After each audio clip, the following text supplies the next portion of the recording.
नमो नमः। प्रवाचिका अहंदया जोशी अत्र समेषां स्वागतम्। एषा कथा परमहंस योगानंद पुस्तकात उद्धृता अस्ति। कथायाः नाम अस्ति गुरुजींच्या आश्रमातील माझी काही वर्षे। अस्तु तर्हि कथायाः आरंभं कुर्मः। आलास तू?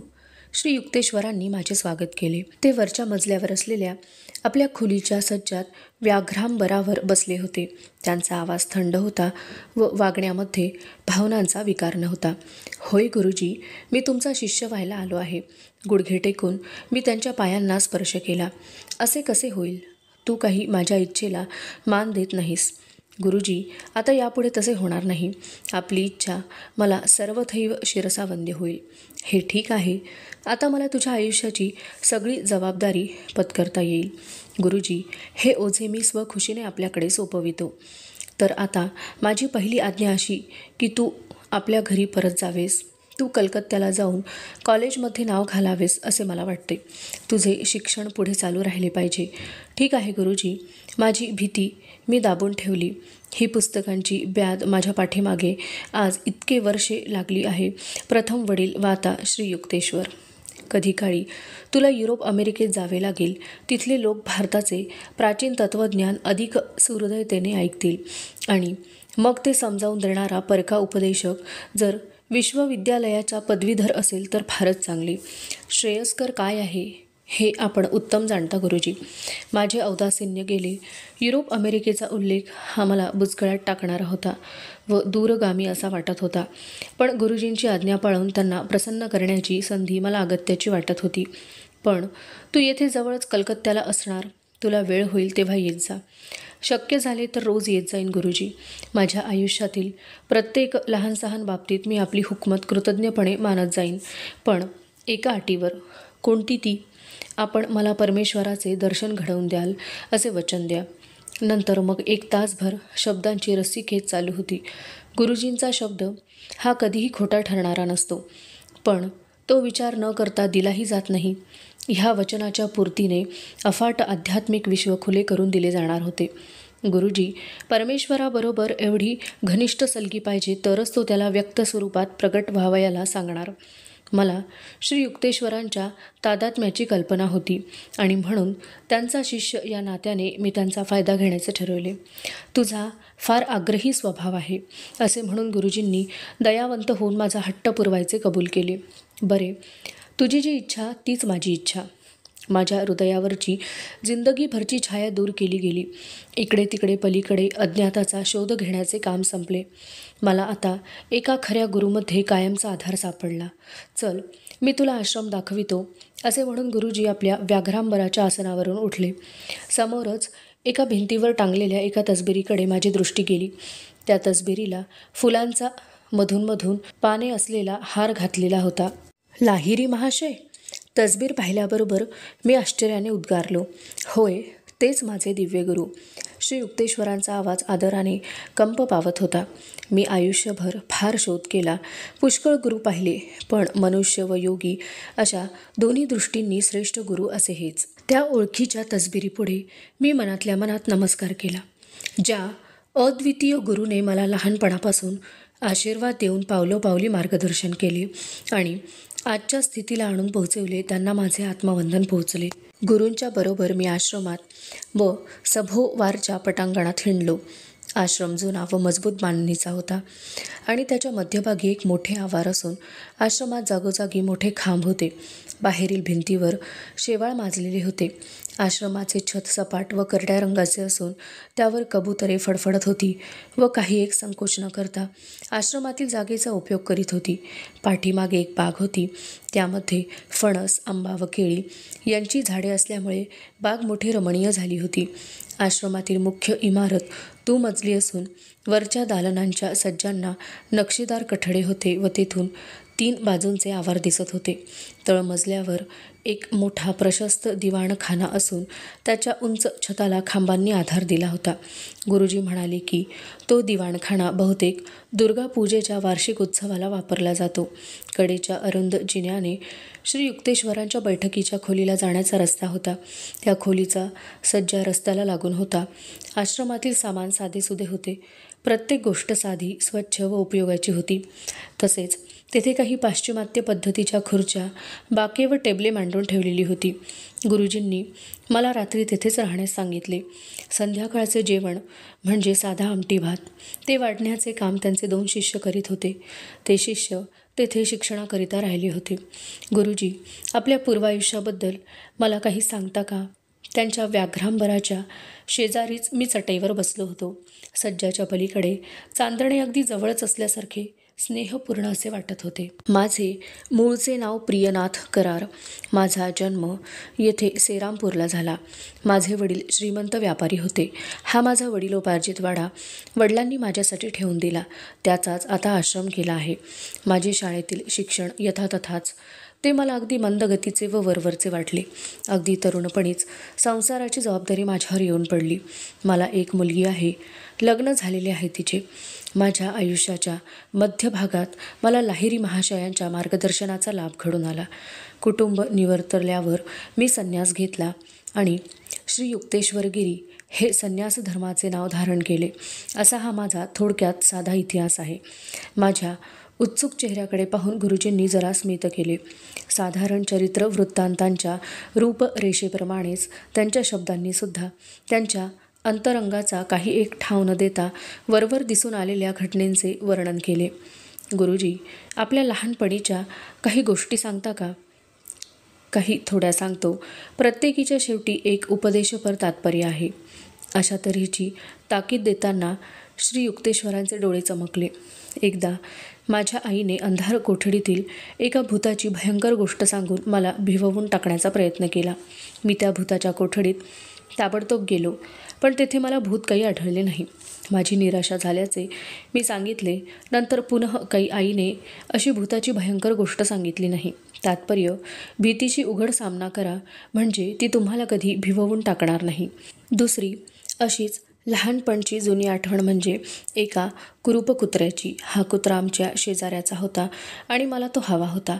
तो कुत्रा पाहिजे म्हणून मी कित्येक दिवस घरातल्या माणसांना सतावून सोडले. त्यांनी मला इतर चांगली, अधिक सुंदर दिसणारी कुत्री दाखवली, पण माझा हट्ट आपला त्याच कुत्र्याकरिता. मी कोणाचे काही ऐकले नाही. तात्पर्य, आसक्तीची ओढ फार जबर असते. ती इच्छित वस्तूच्या भोवती आकर्षकत्वाचे एक काल्पनिक तेजोवलय निर्माण करीत असते. तिसरी गोष्ट म्हणजे लहानपणी मुलाचे मन किती लवचिक असते याबद्दलची. माझी आई कधी कधी म्हणायची, जो मनुष्य कोणाच्या हाताखाली काम करतो तो त्याचा गुलाम बनतो. ह्या उपदेशाची पकड माझ्या मनावर इतकी भक्कम बसली होती की लग्न झाल्यावर सुद्धा मी कित्येक सांगून आलेल्या नोकऱ्या नाकारल्या. आमच्या कुटुंबाची जी संपत्ती होती ती जमिनीत घालून त्या उत्पन्नावर मी घरखर्च चालवित असे. तात्पर्य, चांगल्या आणि विधायक सूचना लहान मुलांना द्याव्यात, कारण त्यांची मने कोवळी व भावनाप्रधान असतात. त्यांच्या लहानपणच्या कल्पना दीर्घकालपर्यंत त्यांच्या मनावर कोरलेल्या राहतात. गुरुजी निश्चल शांततेत गेले. मध्यरात्रीच्या सुमारास त्यांनी मला एक अरुंद चौपाई दिली. मला गाढ मधुर झोप लागली. गुरुजींच्या आश्रयाखाली घालवलेली ही माझी पहिलीच रात्र होती. श्री युक्तेश्वरांनी दुसऱ्या दिवशीची सकाळ मला क्रियायोगाची दीक्षा देण्याकरता मुकरर केली. ते तंत्र मला लाहिरी महाशयांच्या 2 शिष्यांकडून अगोदरच कळून चुकले होते. एक म्हणजे माझे वडील व दुसरे म्हणजे माझे शिक्षक स्वामी केवलानंद. पण गुरुजींच्या ठिकाणी एकदम परिवर्तन घडवून आणणारी शक्ती होती. त्यांनी स्पर्श केल्याबरोबर माझ्या अंगावर, व्यक्तित्वावर एक मोठा प्रकाश पडला. तो प्रकाश म्हणजे असंख्य सूर्य एकत्र तळपावे इतका तो देदीप्यमान होता. एक अत्यंत आनंदाचा अवर्णनीय महापूर माझ्या हृदयाचे अंतरंग छेदून गेला. दुसऱ्या दिवशी अगदी संध्याकाळच्या पुढे आश्रमातून मी अनिश्चयनेच बाहेर पडलो. तू 30 दिवसात परत येशील. कलकत्त्याला घरातल्या दारात प्रवेश करतो तो गुरुजींच्या भविष्यवाणीची आठवण झाली. माझे नातेवाईक उडणारा पक्षी परत येईल अशी माझ्यावर टीका करतील अशी मला भीती होती, ती निराधार ठरली.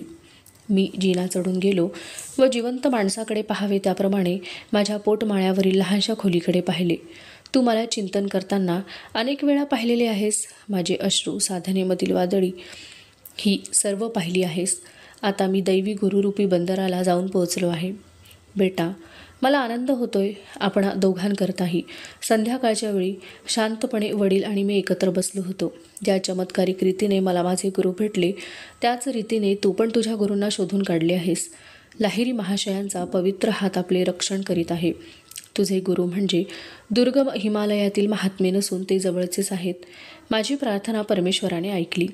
परमेश्वराचा शोध घेताना तू माझ्या दृष्टीसमोरून कायमचा गेला नाहीस. माझा अभ्यास पुढे व्यवस्थितपणे सुरू होणार आहे हे समजल्यावर वडिलांना फार आनंद झाला. त्यांनी माझी शिक्षणाची योग्यशी व्यवस्था केली.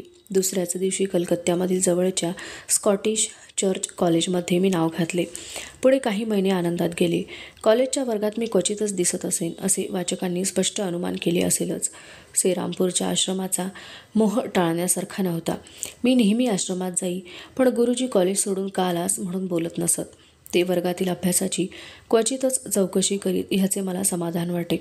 जरी सगळ्यांना माहीत होते की मी काही मोठा हुशार विद्यार्थी होण्यातला नाही, तरी परीक्षा पास व्हायच्या वेळी पास होण्यापुरते मार्क मिळवून वरच्या वर्गात जात असे. आश्रमातील दैनंदिन कार्यक्रम संथपणे चालत असत. त्यात क्वचितच बदल होई.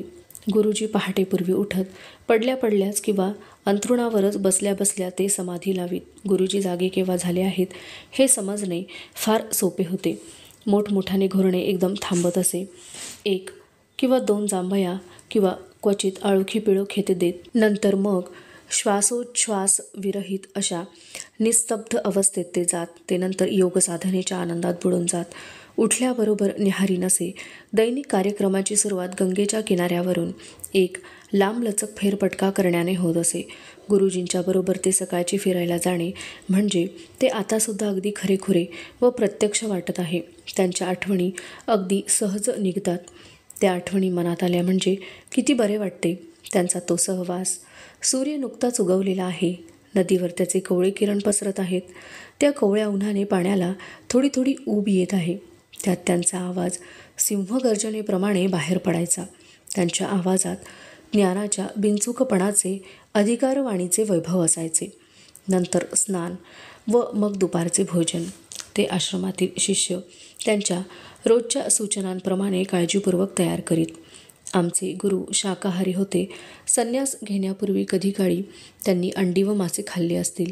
आपल्या शरीराला मानवेल असा साधा आहार ठेवावा असा उपदेश ते आपल्या शिष्यांना करीत. गुरुजी फारच थोडे खात. पुष्कळदा भातावरच त्यांचे जेवण होत असे. भातामध्ये हळद, बीटचा रस किंवा पालेभाजी व तूप असे मिसळून घेत. एखादे दिवशी भाताबरोबर ते डाळ किंवा पनीरची आमटी व भाजी घेत. मुखशुद्धीकरिता भाताचा सांजा, आंबे, नारिंग किंवा फणसाचे गरे किंवा रस घेत. दुपारी लोक भेटायला येत. संसारी माणसांचा एक संथ ओघ त्या आश्रमाच्या शांत परिसरात प्रवेश करायचा. भेटायला येणाऱ्या सगळ्या लोकांशी गुरुजी विनयाने व दयाशील वृत्तीने वागत. साक्षात्कारी महात्म्याला, ज्याला आत्मैकत्वाची ओळख झाली आहे, त्याला शरीर व तदंग भूत अहंकाराची मातब्बरी नसते. त्याला सर्व प्राण्यांमध्ये साम्य असलेले चटकन आढळून येते. संतांच्या ठिकाणी हा जो निःपक्षपातीपणा आढळून येतो त्याचे मूळ कारण त्यांना जे ज्ञान झालेले असते त्यामध्ये असते. संतांवर मायेच्या आलटून पालटून बदलणाऱ्या रूपांचा काही परिणाम होत नाही. अप्रबुद्ध माणसांची विवेकबुद्धी जिथे बावरून जाते अशा प्रिय किंवा अप्रिय गोष्टींमुळे संतांवर काही एक परिणाम होत नाही. श्री युक्तेश्वर अधिकारी, हुद्देदार, श्रीमंत किंवा विद्वान अशा माणसांना जास्त आदरही दाखवित नसत. ही जी दरिद्री किंवा अड्याणी आहेत त्यांना तुच्छही समजत नसत. त्यांच्या ठिकाणी भेदभाव असा नसे. सत्यवचन मग ते एखाद्या मुलाने जरी उच्चारले तरी ते आदराने ऐकत आणि प्रसंगी एखाद्या अहंमन्य पंडिताच्या बोलण्याकडे दुर्लक्ष करीत. रात्रीच्या जेवणाची वेळ 8 वाजता असायची. मधून मधून पाहुणेही जेवायला असत. माझे गुरु एकटे असे जेवायला बसत नसत. आश्रमात कोणी जेवावयाचा किंवा असंतुष्ट राहत नसे. काही अनपेक्षित पाहुणे आले तरी श्री युक्तेश्वर घाबरून जात नसत की आश्चर्य पावत नसत. ते आपल्या शिष्यांना अशा युक्तीने सूचना देत की अन्न थोडे असले तरी पुरे पडावे. इतके असून ते काटकसरी असत. त्यामुळे त्यांच्याजवळ पैसा कमी असला तरी त्यायोगे पुष्कळ काम होई. ते नेहमी म्हणत, मिळकतीमध्ये तुमची सारी सुखसोय भागवून घ्या. उधळपट्टी करण्याने तुमचे समाधान नष्ट होते. आश्रमामध्ये कोठे काही समारंभाचा प्रसंग असो, कोठे काही नवीन बांधकाम किंवा दुरुस्तीचे काम असो किंवा इतर कोठे काही व्यवहाराचे काम असो, त्याच्या तपशिलात गुरुजी एका विधायक बुद्धीचे नाविन्य प्रगट करीत. सायंकाळच्या शांत वेळी कधीकधी गुरुजींची प्रवचने होत असत. त्यावेळी वेळेची आठवण राहत नसे. त्यांचा प्रत्येक उद्गार ज्ञानाने तासलेला असे. त्यांच्या भाषणातनी भाषण शैलीत एक प्रकारचा उदात्त गंभीर आत्मविश्वास प्रतीत होत असे. हा आत्मविश्वास अगदी विलक्षण असे. माझ्या पाहण्यात तरी त्यांच्यासारखा वक्ता झाला नाही. शब्दांचा पेहराव पांघरूनच प्रकट करण्यापूर्वी ते आपले विचार विवेकाच्या तराजूत तोलून मापून घेत. नितांत सत्य सर्वंकष आपल्या शरीरशास्त्राच्या गुणधर्मांसह सुद्धा त्यांच्या मुखातून जेव्हा बाहेर पडे त्यावेळी जणू त्यांच्या आत्म्यामधून सुवास बाहेर पसरत असे.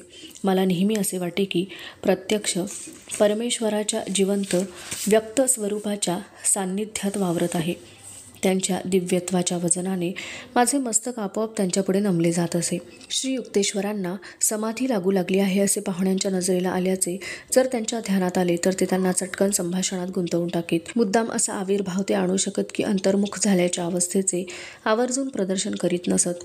सदैव परमेश्वराच्या ठिकाणी तादात्म्य पावल्याने त्यांना त्याच्याशी सख्य जोडण्याकरता वेगळा वेळ लागत नसे. ज्याला साक्षात्कार झालेला आहे त्याने ध्यानरूपी पाय ठेवण्याचा दगड अगोदरच मागे टाकून दिलेला असतो. वनस्पतींना फळ यायला लागले की फूल गळून पडायला लागते. परंतु संत महात्मे बहुधा आपल्या शिष्यांपुढे उदाहरण ठेवून देण्याकरिता आध्यात्मिक रूप आकार वगैरेच चिकटून राहतात. मध्यरात्र झाली की गुरुजी एखाद्या लहान मुलाप्रमाणे बोलता बोलता डुलक्या घ्यायला लागत. त्यांना अंथरूण गादी वगैरे लागत नसे. त्यांचे नेहमीचे व्याघ्रांबर आसन जिथे असे त्याच्या पाठीमागे एक अरुंद बाक ठेवलेले असे. त्यावर ते बहुधा झोपत असत. कधीकधी सर्व रात्रभर तत्त्वज्ञानविषयक चर्चा चालावयाची. असे प्रसंग अगदी क्वचित येत असे नाही. एखाद्या शिष्याला जर काही प्रश्नाबाबत अगत्याचे विवेचन करावे असे वाटले तर तो गुरुजींशी सर्व रात्रभर चर्चा करीत बसायचा. अशा वेळी मी रात्रभर जागत असे. मला थकवाही वाटायचा नाही की झोपही घ्यावीशी वाटायची नाही. गुरुजींचे जिवंत शब्द पुरेसे असत. अरे आता पहाट व्हायची वेळ आली, चला आता आपण गंगेच्या तीराने चालत जाऊया. आणि अशा तऱ्हेने पुष्कळदा आमचे हे आध्यात्मिक मंत्र जागराचे रात्रीचे कार्यक्रम संपत. मी श्री युक्तेश्वर गुरुजींच्या बरोबर राहण्यास सुरुवात केल्यापासून थोड्याच महिन्यात मला त्यांनी एक बोधपाठ दिला. मोठी शिकवण दिली. डासांवर मात कशी करावी. आमच्या घरी रोज रात्री मच्छरदाणी लावण्याची पद्धत होती. पण मला आश्चर्य असे वाटे की सेरामपूरच्या आश्रमात ही आवश्यक अशी पद्धत का नाही. आश्रम तर डासांचे अगदी माहेरघर होते. मस्तकापासून पायांपर्यंत त्यांनी मला अगदी चाववून घेतले. शेवटी गुरुजींना माझी दया आली. जा मच्छरदाणी घेऊन ये तुला आणि एक मलाही आण. ते हसले आणि पुढे म्हणाले, जर तू तुझ्यापुरती एकच आणलीस तर सर्व डास माझ्या एकट्यावरच हल्ला करतील. एकदा काय झाले, गुरुजी नेहमीप्रमाणे मच्छरदाण्या बांधण्यास सांगण्याचे विसरले. झाले रात्र सुरू झाल्यावर डासांचा एक ताफाच्या ताफा आमच्या भोवती जमा झाला. त्या डासांचे गुंजनगीत अगदी असहाय्यपणे मी ऐकत राहिलो. गादीवर पडलो व डासांच्या दिशेने त्यांनी शांत व्हावे म्हणून प्रार्थना करू लागलो. अर्ध्या एका तासाने गुरुजींना जाग यावी या उद्देशाने मी जरा मुद्दाम खोकलो. मला वाटले की डासांच्या या चावण्यामुळे मला वेळ लागेल. विशेषे करून त्यांचे जे संगीत गान सुरू झाले तेव्हा मला वाटले की ते जणू आपले रक्तपिपासू धर्मविधी उरकीत आहेत. पण गुरुजींना जाग येण्याचे काही चिन्ह दिसेना. मी त्यांच्याजवळ भीत गेलो. त्यांचा श्वासोच्छ्वास मुळी चालूच नव्हता. त्यांना योग निद्रा लागल्याचे बारीक नजरेने पाहण्याचा हा माझा पहिलाच प्रसंग होता. मी भीतीने गांगरून गेलो. त्यांची हृदयक्रिया बंद झाली असावी. मी त्यांच्या नाकाखाली आरसा ठेवला. त्यावर वाफ काही दिसेना. अगदी नक्की खात्री करून घेण्याकरता काही मिनिटे मी त्यांचे तोंड व नाकपुड्या आपल्या बोटांनी बंद केल्या. त्यांचे शरीर थंडगार व निश्चल झाले होते. बावरून कोणाला तरी मदतीला बोलवावे म्हणून मी दरवाजाकडे वळलो.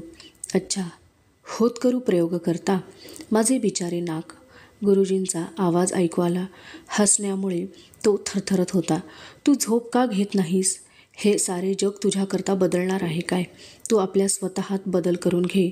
डासांबद्दलची जाणीवच काढून टाक. गुपचूपपणे मी आपल्या बिछाण्याकडे परतलो. एकही डास मग माझ्याकडे यावयास धसला नाही. नंतर माझ्या ध्यानात आले की मी केवळ नाखुश होऊ नये म्हणून त्यांनी अगोदर मच्छरदाण्या आणण्यास कबुली दिली होती. त्यांना डासांची मुळी भीतीच वाटत नसे. योग सामर्थ्याने ते डासांना मुळी आपल्याला चावूच देत नसत किंवा मर्जीनुसार ते चावले तरी त्यांना काही होऊच नये असा बंदोबस्त करीत. मी मनात असा विचार केला की मला ते प्रात्यक्षिक करून दाखवित आहेत की अशी योगिक अवस्था साध्य करण्याचा मी प्रयत्न करावा. जो खरा योगी असतो त्यास अतींद्रिय अवस्थेमध्ये जाता येते व राहता येते. मग सभोवार असंख्य असे व्यत्यय आले तरी ती समाधी भंग पावत नाही आणि जगतामध्ये डासांच्या गुणगुणण्यासारखी ही अनेक व्यवधाने नेहमीच असावयाची. त्यापेक्षा जग वेगळे असे काय आहे? दिवसाच्या प्रकाशाचे सर्वव्यापी तेज समाधीच्या पहिल्या अवस्थेमध्ये सविकल्प समाधीच्या साधक बाह्य जगाची संवेदनशील चिन्हे नाहीशी करून टाकतो. त्या अवस्थेत मग त्याला मानवी संसाराच्या प्रारंभीच्या ईडन उद्यानापेक्षाही सुंदर अशा अंतःप्रदेशातील ध्वनी व दृश्ये ऐकण्याचे व पाहण्याचे भाग्य प्राप्त होते. ह्या बोधप्रद डासांनी आश्रमात असताना सुरुवातीसच आणखी एक धडा शिकवला. संध्याकाळची सौम्य वेळ होती. गुरुजी प्राचीन ग्रंथांवर विवेचन करीत होते. विवेचन अगदी अप्रतिम होते. मी त्यांच्या पायांशीच अगदी शांतपणे बसलो होतो. एक उद्दाम डास त्या ठिकाणी आपले गान गुणगुणतच येऊन ठेपला व मला त्रास देऊ लागला. गुरुजींच्या सांगण्याकडे माझे लक्ष लागेना. त्याने जशी माझ्या मांडीमध्ये त्वचेखाली आपली विषारी सुई खुपसली तेव्हा प्रतिकारार्थ मी ताबडतोब हात उचलला. हिंसा करू नकोस. आणि नेमक्या वेळी अहिंसेवरील पातंजलीच्या सूत्राची मला आठवण झाली. तू आपले काम पुरे का नाही करून टाकलेस? गुरुजी, हत्या करावी असे का आपले सांगणे आहे? नाही, पण मनाने तू त्याच्यावर अगोदरच प्राणघातक प्रहार केलाच होतास की. मला समजत नाही आपण काय म्हणताय ते. मारण्याची इच्छाच नाहीशी करणे हा पातंजलीच्या अहिंसा या शब्दाचा मथितार्थ आहे. श्री युक्तेश्वरांना माझ्या मनाच्या प्रक्रिया अगदी उघडलेल्या पुस्तकासारख्या वाचता आल्या. या जगात अहिंसेचे शब्दशः पालन करता येणे अवघड आहे. हिंस्र पशूंना, उपद्रवी प्राण्यांना नाहीसे करणे माणसाला जरुरी पडते, पण क्रोध किंवा द्वेष मनात ठेवण्याची त्याला इतकी जरुरी पडत नाही. मायेचा आस्वाद घ्यावयाला सर्व प्राण्यांना सारखाच हक्क आहे. जो महात्मा सृष्टीचे हे गुपित कोडे उलगडतो त्याला निसर्गाच्या असंख्य अशा गोंधळून टाकणाऱ्या आविष्कारांशी समरस होता येते. सर्व माणसांना हे सत्य हिंसा करण्याची प्रबल इच्छा दाबून टाकल्याचे कळून चुकते. गुरुजी, एखादा हिंस्र पशु आपल्या अंगावर चालून आला तर त्याला ठार मारण्याऐवजी आपण स्वतःचे बलिदान करावे काय? नाही, माणसाचे शरीर मौल्यवान आहे. माणसाच्या शरीरामध्ये वैशिष्ट्यपूर्ण अजोड असा मेंदू व मज्जातंतूंची केंद्रे आहेत आणि त्यामुळे माणसाचे शरीर उत्क्रांतीच्या उच्चतम अवस्थेला पोचलेले आहे. त्यामुळे प्रगत अशा साधकाला उच्चतम दैवी गुणांचे आकलन होते व ते गुण त्याला व्यक्त करता येतात. उत्क्रांतीच्या खालच्या अवस्थेतील प्राण्यांना ही साधने प्राप्त झालेली नसतात. आता ही गोष्ट खरी आहे की ज्यावेळी तो एखादा प्राणी किंवा एखादा जीव अनिवार्यपणे मारतो तेव्हा तो थोड्या तरी पातकाचा धनी होतोच. पण आपल्या धर्मशास्त्रांची शिकवण अशी आहे की मानवी शरीराची नाहक हत्या करणे म्हणजे कर्मनियमांच्या विरुद्ध एक भयंकर अतिक्रमण होय. मी समाधानाचा एक सुस्कारा सोडला. माणसाच्या नैसर्गिक प्रेरणास त्याला नेहमीच शास्त्रार्थाचा दुजोरा मिळतो असे नाही. माझ्या माहितीप्रमाणे गुरुजींचा वाघ किंवा चित्ता यांच्याशी समोरासमोर असा कधी प्रसंग आला नाही. पण एकदा त्यांची एका विषारी नागाशी गाठ पडली. पण त्या नागाला गुरुजींनी प्रेमाने जिंकले. हा प्रसंग पुरीला असताना घडून आला. पुरीला समुद्र किनाऱ्यावर गुरुजींचा आणखी एक आश्रम होता. श्री युक्तेश्वरांच्या नंतरच्या आयुष्यातला एक तरुण शिष्य प्रफुल्ल नावाचा होता. तो गुरुजींच्या बरोबर या प्रसंगी होता. प्रफुल्लने मला ही हकीकत सांगितली. आश्रमाच्या जवळ बाहेर आम्ही बसलेलो होतो आणि जवळच तो नाग निघाला. चांगला 4 फूट लांबीचा, केवळ कर्दनकाळ. आमच्याकडे जणू तो धावून येत होता. त्याची फणा रागाने पसरलेली होती. गुरुजींनी त्याच्याकडे पाहून चुकचुक केले. एखाद्या लहान मुलाकडे पाहून करतात तसे. नंतर त्यांनी नादबद्ध पद्धतीने हाताच्या टाळ्या वाजवायला सुरुवात केली. हे पाहून मला भीतीने धडकीच भरली. ते त्या भयंकर पाहुण्याची करमणूक करीत होते. मी अगदी गप्प बसून होतो व मनातल्या मनात परमेश्वराची प्रार्थना करीत होतो. नाग आता अगदी गुरुजींच्या जवळ आला होता, पण त्याची काही एक हालचाल चालू नव्हती. त्याच्यावर ममता दाखवल्याबरोबर तो गुरुजींच्याकडे लोहचुंबकासारखा आकृष्ट केला गेला. उभारलेली भीतीदायक फणा हळूहळू त्याने आकसून घेतली. नाग श्री युक्तेश्वरजींच्या पायांमध्ये थोडा वेळ घुटमळला व मग काही वेळाने झुडपात नाहीसा झाला. गुरुजींनी आपले हात का हलवावे व नागाने त्यांना दंश का करू नये या सर्व गोष्टींचे कारण मला त्यावेळी समजले नाही. प्रफुल्लने आपली हकीकत पुरी केली. त्यानंतर मला हळूहळू कळून येऊ लागले की आपले साक्षात्कारी गुरु हे कोणत्याही प्राण्याकडून इजा होण्याच्या भीतीपलीकडील आहेत. आश्रमात येऊन मला थोडेच दिवस झाले होते. एकदा दुपारी श्री युक्तेश्वरजी माझ्याकडे रोखून पाहत असल्याचे माझ्या ध्यानात आले. तू फार बारीक आहेस मुकुंदा. त्यांचे हे उद्गार मला लागले. खरोखरीच माझे डोळे खोल गेले होते व माझा चेहरा रडवल्यासारखा दिसत होता. माझे हे ध्यान मला बिलकुल आवडत नसे. लहानपणापासून क्रॉनिक डिस्पेप्शियाचा अपचनाचा विकार जडलेला होता. घरात माझ्या खोलीत शेल्फवर शक्तिवर्धक औषधांच्या अनेक बाटल्या पडलेल्या असायच्या, पण त्यांपैकी एकीचाही मला उपयोग झाला नाही. कधीकधी मी स्वतःच्या मनालाच विचारी की अशा दुबळ्या शरीराने जगण्यात काही अर्थ आहे काय? औषधांच्या गुणाला काही मर्यादा असतात. दिव्य सर्जनशील अशा जीवनशक्तीला मात्र काही मर्यादा नसतात. ध्यानात ठेव, तुझी तब्येत चांगली सुधारेल व तू अगदी धष्टपुष्ट होशील. गुरुजींच्या शब्दांनी माझी ताबडतोब खात्री पटविली की त्याची प्रचिती माझ्या स्वतःच्या आयुष्याच्या बाबतीत पडताळून पाहावी. कोणाही वैद्याने आणि मी पुष्कळांची औषधे घेतली. आजपर्यंत माझ्या ठिकाणी इतका पूर्ण भरवसा व श्रद्धा जागृत केली नसेल. दिवसेंदिवस माझी तब्येत सुधारत चालली आणि श्री युक्तेश्वरांच्या सुप्त आशीर्वादांनीच 2च आठवड्यात माझे वजन वाढू लागले. वजन वाढावे म्हणून आजपर्यंत मी कितीतरी प्रयत्न केले होते, पण ते सारे निष्फळ ठरले होते. माझी पोटदुखी कायमचीच नाहीशी झाली. त्यानंतर पुढे पुष्कळदा गुरुजींनी आपल्या दिव्य आशीर्वादांनी पुष्कळांचे मधुमेह, अपस्मार, क्षय, अर्धांगवायू ह्यांसारखे रोग बरे केलेले पाहण्याचे सद्भाग्य मला लाभले. पुष्कळ वर्षे झाली. मला सुद्धा अशीच काळजी वाटायची की माझे वजन कसे सुधारेल. माझी तब्येत सुधारल्यावर थोड्याच दिवसांनी गुरुजी मला सांगू लागले. एकदा एका मोठ्या दुखण्यातून बरा झाल्यावर अंगात ताकद भरून येत असताना मी वाराणसीला लाहिरी महाशयांना भेटावयास गेलो. महाराज, मी म्हणालो, मी फार आजारी होतो व माझे वजन बरेच घटले आहे. मी पाहतो आहे युक्तेश्वर, तू स्वतःलाच आजारी पाडलेस आणि आता तुला वाटते की तू बारीक झाला आहे. अशा तऱ्हेचे उत्तर मिळेल अशी माझी बिलकुल अपेक्षा नव्हती. पण गुरुजी पुढे माझा उत्साह वाढवीत बोलू लागले. बघू काय ते. उद्या तुझी तब्येत तुला बरी वाटायला लागेल. सूचनाग्राहक अशा माझ्या मनाने ह्या शब्दांचा अर्थ असा घेतला की ते गुप्तपणे मला बरे करीत असावेत. दुसऱ्या दिवशी मी त्यांना गाठले आणि मोठ्या आनंदाने म्हणालो, महाराज, मला फार बरे वाटते आहे. खरे की काय? आज तू स्वतः हुरूप धारण करीत आहेस. नाही गुरुजी, मी विरोध दर्शविला. आपणच मला बरे केलेत. गेल्या कित्येक आठवड्यात मला अशी ही ताकद व असा उत्साह प्रथमच वाटू लागला आहे. होय, तुझी व्याधी तशीच गंभीर स्वरूपाची होती, पण अजून तुझे शरीर अशक्त आहे. उद्या कसे असेल ते कोणाला सांगता येईल. एखाद्या वेळी माझे दुखणे उलटायचे ह्या विचारानेच माझे भीतीने अंग थरारले. दुसऱ्या दिवशी सकाळी जसा तसाच मी लाहिरी महाशयांच्या घरी स्वतःला ढकलत नेऊ शकलो. गुरुजी, मी पुन्हा आजारी झालो. माझ्या गुरूंनी माझ्याकडे विनोदगर्भ दृष्टिक्षेप केला. असे होय? म्हणजे तू स्वतःला परत आजारी पाडलीस? माझा धीर खचला होता. गुरुदेव, मी म्हणालो, मला आता असे वाटायला लागले आहे की तुम्ही हे सर्व थट्टेवर नेत आहात. मी माझ्या तब्येतीबद्दल जे काही खरोखरी घडत आहे ते सांगत असतो आणि त्याच्यावर आपला विश्वास का बसत नाही हे मला समजत नाही. खरेच आहे, कधी आपण अशक्त आहोत तर कधी आपण सशक्त आहोत असे तू आलटून पालटून स्वतःला समजून घेत आहेस. दुसरे काय? माझे गुरु माझ्याकडे वात्सल्यपूर्ण दृष्टीने पाहत होते. आता तुला समजून चुकले असेल की तुझे जसे अर्धसुप्त अर्धजागृत विचार किंवा अपेक्षा चालू असेल त्याप्रमाणे तुझी प्रकृती सुधारत आहे किंवा बिघडत आहे. विचार ही एक प्रेरणा आहे, शक्ती आहे, विद्युत शक्तीसारखी किंवा गुरुत्वाकर्षणासारखी. परमेश्वराच्या सर्वशक्तिमान अशा चैतन्याचे मानवी मन हे एक स्फुल्लिंग आहे. मी तुला दाखवू शकेन की ज्या गोष्टीवर तू अत्यंत विश्वास ठेवीत आहेस ती तशीच ताबडतोब घडून येईल. लाहिरी महाशय हे कधी निरर्थक बोलत नाहीत हे मला माहीत असल्याने मी त्यांना मोठ्या आश्चर्ययुक्त आदरभावाने व कृतज्ञतेने म्हणालो, गुरुजी, समजा मी असे मनात समजलो की मी बरा झालो व माझे वजनही पूर्वीप्रमाणे झाले तर ते तसे खरोखरीच घडून येईल काय? होय, अगदी या घटकेला सुद्धा. गुरुजी अगदी गंभीरपणे सांगू लागले.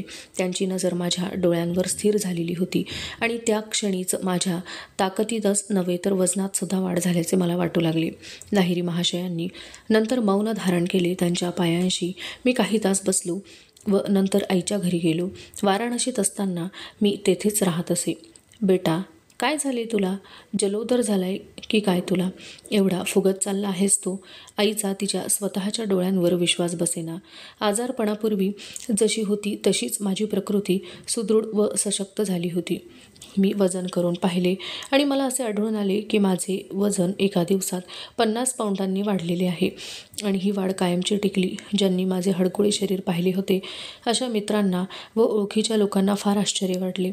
त्यांपैकी कित्येकांनी आपल्या आयुष्याचा मार्ग बदलला व या चमत्काराच्या प्रभावाने ते लाहिरी महाशयांचे शिष्य बनले.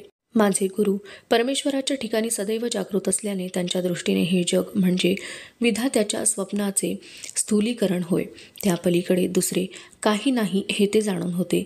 दिव्य स्वरूप स्वप्न द्रष्ट्याशी आपण तादात्म्य पावलेलो आहोत हे पूर्णपणे माहीत असल्याने लाहिरी महाशय ह्या अद्भुत जगाच्या स्वप्नरूप अणु परमाणूंचे स्थूलीकरण करू शकत असत.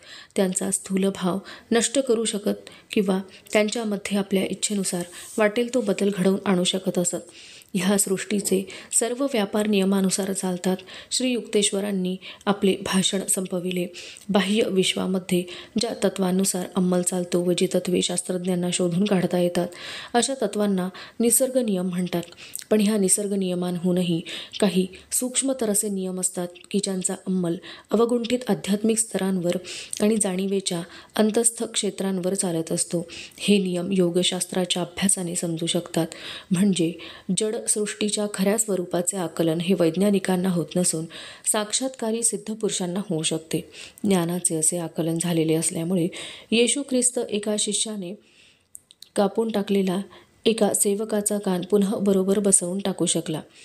गुरुजी धर्मग्रंथांवर अप्रतिम भाष्य करीत. माझ्या पुष्कळशा सुखद आठवणी अशा प्रवचनांविषयी आहेत, पण त्यांची विचाररत्ने ही दुर्लक्ष किंवा मूढता यांच्या राखेच्या ढिगाऱ्यात पडलेली नसत. माझ्या शरीराची एखादी अस्वस्थ हालचाल झाली किंवा माझे मन किंचित जरी दुर्लक्ष करू लागले तरी तितकेसुद्धा गुरुजींचे प्रवचन बंद पडण्यास कारण पुरत असे. तुझे माझ्या बोलण्याकडे लक्ष नाही असे म्हणून एके दिवशी दुपारी श्री युक्तेश्वरांनी आपले चालू असलेले प्रवचन थांबवले. नेहमीप्रमाणे माझे लक्ष बरोबर आहे की नाही याचा ते निर्दयपणे मागोवा घेत होते. गुरुजी, मी विरोध दर्शवू लागलो. मी काही हललो नाही. माझ्या पापण्यांची सुद्धा हालचाल झाली नाही. आपण उच्चारलेला प्रत्येक शब्द मी पुनः उच्चारून दाखवीन. ते काही असले तरी तुझे माझ्याकडे सर्वस्वी लक्ष नव्हते. तू हे जे आता आग्रहाने नाकबूल करीत आहेस त्यामुळे मला सांगणे जरूर वाटते की तुझ्या मनाच्या पार्श्वभूमीवर तू 3 इमले बांधित आहेस. एक सपाट मैदानावर हिरव्यागार वनराजीमध्ये, दुसरा गिरीशिखरावर व तिसरा सागरतीरी. हे संदिग्धपणे सूचित केलेले विचार खरोखरीच माझ्या मनात अभावितपणे आलेच होते. तेव्हा वरमून मी त्यांच्याकडे दृष्टिक्षेप केला. आता अशा गुरूंच्या पुढे मी काय करणार? यांना माझ्या मनात भरमसाठ येत असलेले विचारसुद्धा समजतात. तूच तो अधिकार मला बहाल केलेला आहेस. ज्या सूक्ष्म सत्यतत्वांचे मी विवेचन करीत आहे ती तुझे पूर्ण लक्ष असल्याखेरीज तुला कळणार नाहीत. अगदी जरूर असल्याशिवाय मी दुसऱ्यांच्या मनात एकांतात प्रवेश करीत नाही. आपल्या विचारांमध्ये गुप्तपणे वावरण्याचा नैसर्गिक विशेष हक्क हा प्रत्येक मनुष्याला असतोच. ज्याला सगळीकडे प्रवेश आहे असा परमेश्वरसुद्धा तेथे प्रवेश करीत नाही. मी सुद्धा ते धाडस करीत नाही. गुरुजी, आपले नेहमीच स्वागत आहे. ही तुझी शिल्परूपी स्वप्ने पुढे खरी ठरणारी आहेत. सध्या तुला अभ्यास केला पाहिजे. अशा तऱ्हेने ओघाने साध्या पद्धतीने गुरुजींनी माझ्या आयुष्यातील 3 महत्त्वाच्या आगामी घटनांचे भविष्य वर्तविले. अगदी लहानपणापासून माझ्या डोळ्यांपुढे 3 इमारतींची, प्रत्येक इमारत वेगवेगळ्या पार्श्वभूमीवर बांधलेली अशा इमारतींची 3 कोड्यांसारखी दृश्ये दिसत असत. श्री युक्तेश्वरांनी दर्शविलेल्या क्रमानुसार ही दृश्ये साकार झाली. पहिली म्हणजे रांचीमधील मैदानावर स्थापन केलेल्या मुलांच्या योग विद्यालयाची इमारत, नंतर अमेरिकेत लॉस एंजलिस येथे टेकडीवर बांधलेली संस्थेची अमेरिकेमधील मुख्य इमारत आणि त्यानंतर कॅलिफोर्नियामधील एन्स्टिनिटास येथे बांधलेला समुद्राचे विहंगम दृश्य निहाळणारा आश्रम. समोर प्रशांत महासागर, त्याच्यापुढे पसरलेला आहे असा. गुरुजी कधी प्रौढीने असे म्हणत नसत. मी असे भविष्य वर्तवतो की अमुक अमुक घटना ही अशी होणार. ते साधारणपणे नुसते सुचवीत. असे होईल असे तुला नाही का वाटत? पण त्यांच्या साध्या शब्दात भविष्यवाणी दडलेली असे. त्यांच्या भाकितात कधी फरक होत नसे आणि किंचित अवगुंठित अशी भविष्ये कधी खोटी ठरत नसत. श्री युक्तेश्वर भिडस्त स्वभावाचे असत व त्यांचे आचरण एखाद्या व्यवहारी माणसासारखे असे. त्यांच्या बाबतीत संदिग्ध किंवा हवेत मनोरे बांधण्याचा प्रकार नसावयाचा. त्यांचे पाय भूतलावरच असायचे, पण डोके मात्र स्वर्गात जाऊन पोचलेले असावयाचे. व्यवहारी माणसे त्यांच्याकडून प्रशंसा मिळवीत. ते म्हणत, साधुत्व म्हणजे मौन नव्हे. दिव्यदृष्टी काही माणसाला असमर्थ करीत नाही. सद्गुणाच्या व्यावहारिक प्रदर्शनातून तीव्र बुद्धिमत्ता निर्माण होते. अतींद्रिय सृष्टीबाबत चर्चा करणे गुरुजींना विशेष आवडत नसे. त्यांच्या भोवती असलेले विस्मयकारी तेजोवलय हे नितांत रुजुतेचे, साधेपणाचे असे. संभाषणाप्रसंगी चकित करून टाकणारे दाखले ते क्वचितच देत. कृतीत मात्र त्यांचे व्यक्तित्व मोकळेपणाने व्यक्त व्हावयाचे. पुष्कळसे गुरु चमत्कारांविषयी नुसते बोलतात, पण प्रत्यक्ष एकसुद्धा चमत्कार करून दाखवित नाहीत. श्री युक्तेश्वर ह्या सूक्ष्म नियमांबाबत क्वचितच बोलत, पण त्यांचा उपयोग मात्र इच्छेनुसार वाटेल तेव्हा करून दाखवीत. अंतरंगातून परवानगी मिळाल्याखेरीज साक्षात्कारी पुरुष चमत्कार करून दाखवित नाहीत. गुरुजी खुलासा करीत, परमेश्वराला आपल्या सृष्टीची कुपिते अशी तशी प्रगट झालेली आवडत नाहीत. शिवाय प्रत्येक व्यक्तीला आपल्या मनाप्रमाणे वागण्याचा हक्क आहे व तो हक्क दुसऱ्या कोणास हिरावून घेता येणार नाही. संत जरी झाला तरी तो व्यक्ती स्वातंत्र्यावर अतिक्रमण करू इच्छित नाही. श्री युक्तेश्वरांच्या ठिकाणी जी कमालीची शांतता आढळून यायची त्याचे कारण त्यांना परमात्म स्वरूपाचे सखोल दर्शन झालेले होते हे होय. ज्यांना साक्षात्कार झालेला नाही अशा नुसत्या पोकळ गुरूंप्रमाणे ज्यांचा थांग लागू शकत नाही अशी गुह्ये व्यवहारी लोकांना जुजबी प्रगट करून दाखवण्यास श्री युक्तेश्वरांना वेळ नसे. हिंदू धर्मग्रंथात अशी म्हण आहे, उथळ माणसात अल्पविचारांचे मासे फार गडबड उडवून देतात.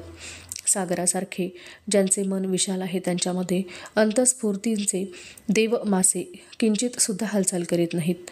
गुरुजीचे स्वरूप आचरण असे हे साधे अवडंबररहित असल्याने, ते कधी देखावा करीत नसल्याने त्यांच्या समकालीनांपैकी फार थोड्यांनाच त्यांच्या अतिमानव स्वरूपाची कल्पना होती. एक म्हण आहे, ज्याला आपले शहाणपण लपवून ठेवता येत नाही तो मूर्ख होय. ही म्हण माझ्या धीर प्रकृती व शांत स्वभावी गुरुजींच्या बाबतीत बिलकुल लागू पडत नसे. त्यांचा जन्म जरी इतर मर्त्य प्राण्यांसारखा झालेला होता तरी श्री युक्तेश्वरांनी काल व अवकाश यांचा जो स्वामी त्या परमेश्वराच्या ठिकाणी तादात्म्य मिळवलेले होते. मानवता व दिव्यता यांचे ऐक्य साधण्याच्या मार्गात गुरुजींना दुर्लंघनीय अशी कोणतीही अडचण आली नाही. अशा तऱ्हेचा अडसर असतच नाही. फक्त मानवास आध्यात्मिक साधनेमध्ये धाडस करावयास नको असते हे मला कळून आले. श्री युक्तेश्वरांच्या पवित्र पादस्पर्शाने मी नेहमीच थरारून जात असे. गुरुच्या पवित्र संपर्काने शिष्य आध्यात्मिकदृष्ट्या चुंबकाप्रमाणे आकर्षित केला जातो व गुरुचे गुणधर्म त्याच्या ठिकाणी दिसू लागतात. शिष्याच्या मेंदूतील अनिष्ट सवयींची यांत्रिक रचना खरडून साफ केली जाते. त्याच्यामधील पार्थिव संस्कारांचे खोलगट भाग त्याच्या हिताच्या दृष्टीने भरले जातात.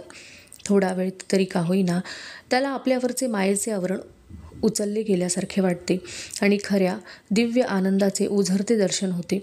मी जेव्हा जेव्हा गुरुपुढे भारतीय रिवाजाप्रमाणे वंदन करीत असे त्या त्यावेळी माझे शरीर मुक्तिप्रदायक चमकीने पुलकित होत असे. गुरुजी मला सांगू लागले, लाहिरी महाशय जरी गप्प असले किंवा अगदी धार्मिक विषयाव्यतिरिक्त विषयांवर संभाषण करू लागले तरीसुद्धा मला असे आढळून आले आहे की त्यांनी मला अविस्मरणीय, कधीही न पुसले जाणारे ज्ञान प्रदान केले आहे. श्री युक्तेश्वरांचा माझ्यावर तसाच परिणाम झाला. आश्रमात प्रवेश करावयाच्या वेळी जर माझ्या मनाला त्रास झाला असता किंवा माझ्या मनाला बरे वाटत नसते तर आश्रमात शिरल्यानंतर माझ्या मनाच्या वृत्तीत हळूहळू बदल होऊ लागे. गुरुजींचे केवळ दर्शन झाल्यानेच माझ्या मनाला बरे व शांत वाटू लागे. त्यांच्या सहवासातील प्रत्येक दिवशी आनंद, शांतता व ज्ञान यांचा नवीन नवीन अनुभव घडून यायचा. लोभ, क्रोध किंवा काम, मानवी आसक्ती यांच्या योगे मी त्यांना कधीही मूढ झालेले किंवा भावनोद्रेकाने बेभान झालेले पाहिले नाही. मायेचा अंधकार हळूहळू येत आहे. चला आपण आता आपल्या हृदय गुफेत बसून राहू. अशा तऱ्हेचे ताकीद देणारे शब्द वापरून गुरुजी शिष्यांना सतत क्रियायोगाच्या अभ्यासाच्या जरुरीची आठवण करून देत. एखादा नवीन विद्यार्थी प्रसंगी शंका प्रदर्शित करावयाचा की आपण खरोखरच क्रियायोगाची साधना करावयास पात्र असू की नाही त्यावेळी श्री युक्तेश्वर त्यांचे शंकानिरसन करावयाचे व त्याचे समाधान करावयाचे. जुने सगळे विसरून जा.